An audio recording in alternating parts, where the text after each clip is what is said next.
Mais uma vez, irmãos, estamos aqui, como sempre eu digo, segundo a vontade do Senhor Jesus Cristo. Aqui nos encontramos mais uma vez. E nesta palavra de hoje nós vamos falar a respeito do sermão continua, exortação à vigilância. O capítulo 24 de São Mateus, verso 36 em diante. O sermão continua, exortação à vigilância.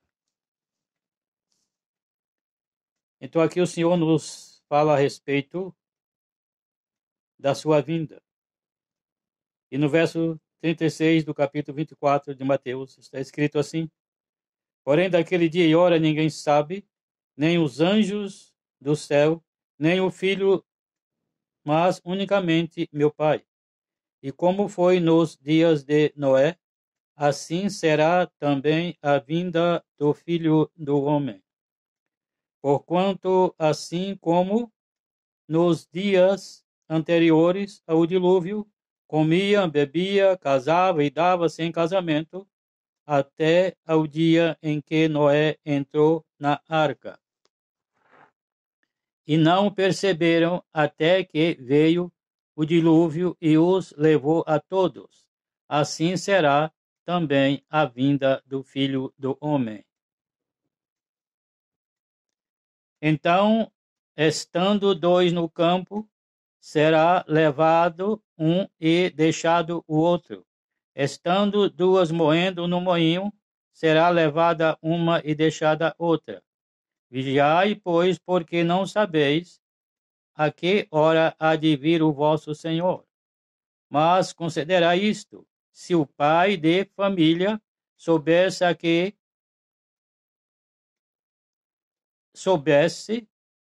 a que vigília da noite havia de vir o ladrão, vigiaria e não deixaria minar a sua casa. Por isso, estai vós apercebidos também, porque o Filho do Homem há de vir a hora em que não penseis. Hoje, irmão, pela madrugada, eu levantei e estava lendo a palavra e abri a Bíblia neste assunto. Porque a nossa melhor hora, irmãos, de ler a palavra de Deus é pelas madrugadas. 2 horas. Eu não costumo falar 2 horas, mas sim, se vai 8 horas. Como se fala 2 horas da madrugada, é 8 horas. Porque a meia-noite é 6 horas. Então, nesse momento, é um momento, irmãos, maravilhoso para se ler a palavra de Deus. Então, irmãos, Jesus aqui, falando aos seus discípulos, ele advertindo para a sua vinda. Advertindo para que vigiasse. Então, irmãos, ele citou Noé, nos dias de Noé. Ele citou nos dias de Noé. Quando Deus, irmãos, avisou a Noé que ele iria exterminar toda a vida humana e animal da face da terra, que Noé, irmãos, ouviu a voz de Deus e atendeu e começou a construir a arca. E eu fico pensando que alguém lhe perguntou por que ele estava fazendo aquilo. Porque Noé começou a derrubar madeiras e construir aquele grande barco. Eu fico pensando que alguém perguntou para ele, ou muitas pessoas rodeou ele, perguntou por que ele estava fazendo aquilo. Então, no meu entendimento, ele falou para aquele povo que Deus ia destruir a humanidade. Toda a raça humana e todo o animal sobre a face da terra. Que ele ia mandar chuva. Mas, irmãos, como diz a Bíblia, que saía um vapor da terra e regava toda a terra, não tinha chovido até aquele momento. Não tinha chovido. Como eu sempre disse, e digo ainda ontem, parece que eu falei a esse respeito, que não havia frio nem calor, não tinha terremotos, não tinha vendavais, tudo era maravilhoso, irmão, sobre a face da terra naqueles dias. Eu sempre digo que aquele povo não acreditou, não agradecia a Deus como eles viviam. Eles também não entendiam nada, irmãos. Eles não sabiam por quê. Hoje nós sabemos. Hoje, irmãos, nós poderíamos desejar aqueles dias, como era naqueles primeiros dias sobre a face da terra. E como não chovia, eles não acreditaram. Como é que vai vir chuva? Eles não acreditaram no que Noé estava dizendo. Porque ali, irmão, Noé começou a pregar, a falar, não falando abertamente, mas o povo estava vendo o que ele estava fazendo. E o povo não acreditou, aquelas pessoas não acreditaram do que ia acontecer. Talvez zombasse de Noé. A gente não vai fazer conjectura, irmão, inventar e enfeitar as coisas, mas talvez eles zombassem de Noé e nós podemos acreditar que sim, porque nunca tinha chovido sobre a face da terra, nunca tinha tido um relâmpago, um trovão, não havia frio nem calor, tudo era maravilhoso. E eles não acreditaram. E eu pergunto, será que nós também íamos acreditar? Será que nós íamos acreditar? Talvez não. Talvez não acreditássemos. Mas Noé continuou fazendo a arca e levou 100 anos. A palavra, irmãos, foi pregada durante 100 anos. Aquele povo não ouviu. Durante 100 anos, Noé, construindo aquela arca, através daquele trabalho, ele falava com o povo. O povo não acreditou. Noé termina a arca, entra na arca, coloca todos os animais, um casal de cada animal, dentro da arca, e agora ele entra e Deus fecha por fora. Deus fecha a arca por fora. Interessante que o Senhor disse aqui, irmãos, que as pessoas viviam uma vida arregaladamente. Regaladamente. Como diz aqui no verso 38, porquanto, assim como nos dias anteriores ao dilúvio, comia, bebia, casava e dava-se em casamento, até ao dia em que Noé entrou na arca. Tudo eles faziam, irmãos. Viviam uma vida regalada. Faziam festas, faziam orgias, faziam de tudo. E Noé construindo a arca. Mas no dia em que Noé terminou de construir a arca, então começou a chover. Começou a chuva. Mas Noé já estava dentro da arca, Deus já tinha fechado a arca por fora, para que Noé não abrisse, por causa do clamor daquele povo. Eles não ouviram e Deus fechou a arca por fora e pronto. Noé não podia abrir, porque Noé não tinha a chave da arca. A chave estava com Deus. E o dilúvio veio, irmãos, e levou a todos. Levou a todos. Então Jesus fez essa comparação com Noé a respeito da sua vinda. Irmãos, vai fazer quase 2000 anos. Ou já fez 2000 anos que Jesus começou a anunciar o Evangelho. Jesus começou a anunciar a salvação eterna às pessoas. Muitos naqueles dias não acreditaram, irmãos. Não acreditaram em Cristo Jesus. Jesus estava ali falando abertamente. Jesus estava falando aquilo, irmãos, que estava na Bíblia, que os profetas escreveram. Os profetas escreveram a vinda de Jesus. Eles anunciaram a vinda de Jesus. Eles não acreditaram. Porque eles acreditavam que Jesus viria como homem realmente nascido de uma família real para governar sobre a face da terra. Para governar como Davi governou. Eles acreditavam nisso. Mas os profetas tinham escrito, irmãos, que muitas vezes é difícil entender o que está na Bíblia escrito, porque a Bíblia muitas vezes não é fácil de entender e de se explicar. Porque a maior passagem é espiritualmente.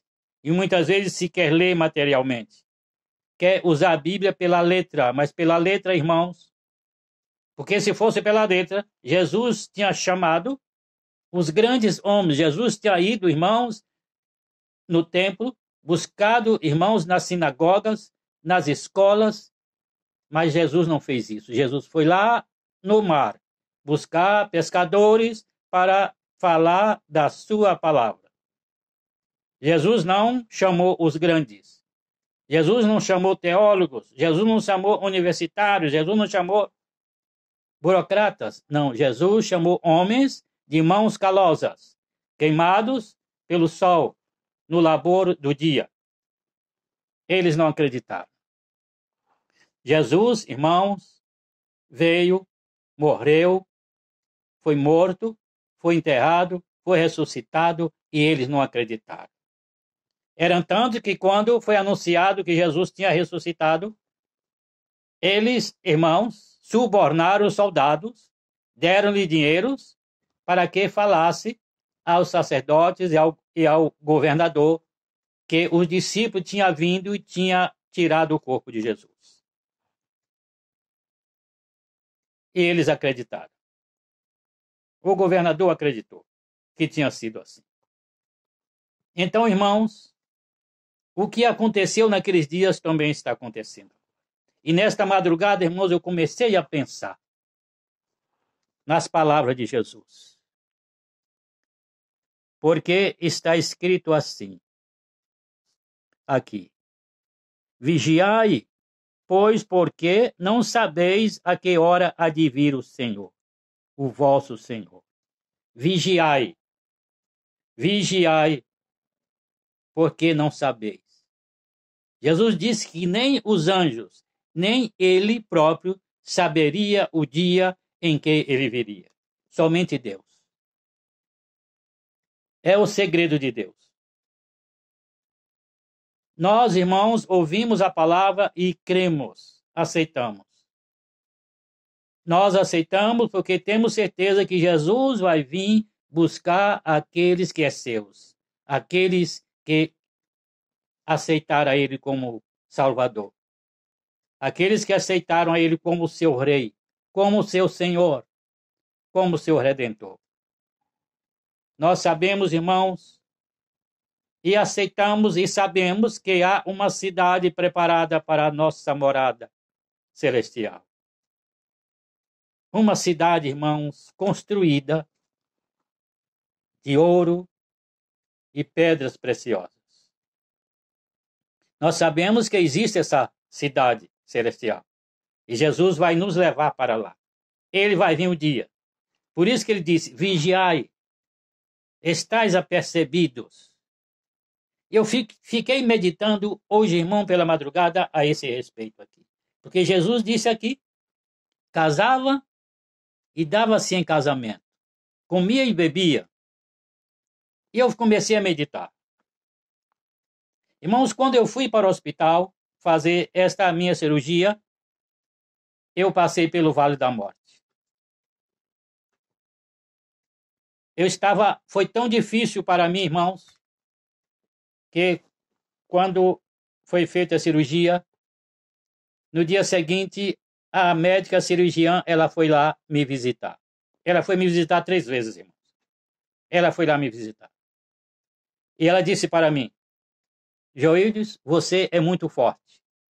E eu ouvi dizer que você é evangélico. Isto ajudou muito. Isto ajudou muito. Depois, na 3ª vez, ela disse para mim: Joildes, eu não queria fazer a tua cirurgia por causa do teu estado. Do estado que tu estava e também pela tua idade. Então, irmãos, ela trouxe isso. Eu ouvi falar que você é evangélico e isto ajudou muito. Irmãos, esta palavra é maravilhosa. Mas muitos irmãos têm abusado desta palavra. Então eu comecei, irmãos, a meditar nisto. Que Deus ali foi glorificado. O nome do Senhor foi glorificado na minha cirurgia. Porque o meu estado era crítico. Muito crítico mesmo. Mas nós voltamos aqui, irmãos. Eu comecei a meditar a esse respeito que Jesus, quando a invasão de Tito em Jerusalém, Jesus tinha avisado aos seus discípulos: quando vir Jerusalém cercada de exércitos, sabei que a sua desolação está perto. Então, os que estiverem na Judeia, fuja para os montes. Os que estiver dentro dela, saia. E os que estiver no campo, não volte, não entre nela. Porque dias de sofrimento para aquele povo. Quando os discípulos viram isso, irmãos, quando os exércitos romanos cercou Jerusalém, eles viram isso e todos aqueles que estavam dentro de Jerusalém saíram de Jerusalém. Os que estavam no campo não entraram, mas as pessoas, irmãos, que estavam desapercebidos, eles entraram em Jerusalém, porque Jerusalém era uma cidade muito fortificada. E eles pensaram que em Jerusalém eles estariam protegidos. Mas os discípulos, aqueles irmãos que ouviram de Jesus, agora o Espírito Santo os revelava para que eles saíssem de Jerusalém. E Jerusalém foi destruída. A maioria foi morta, e os que ficaram vivos saíram para o cativeiro. Então eu comecei a pensar, irmãos. Quando eu estava no hospital, irmãos, eu gostava muito de ficar diante da televisão assistindo filmes. E ali no hospital eu passei todo aquele tempo e comecei a meditar nisso. E eu vim para casa, mas depois eu comecei outra vez a assistir. Um pouquinho dali, um pouquinho de lá. Mas nessa madrugada, irmãos, eu comecei a pensar.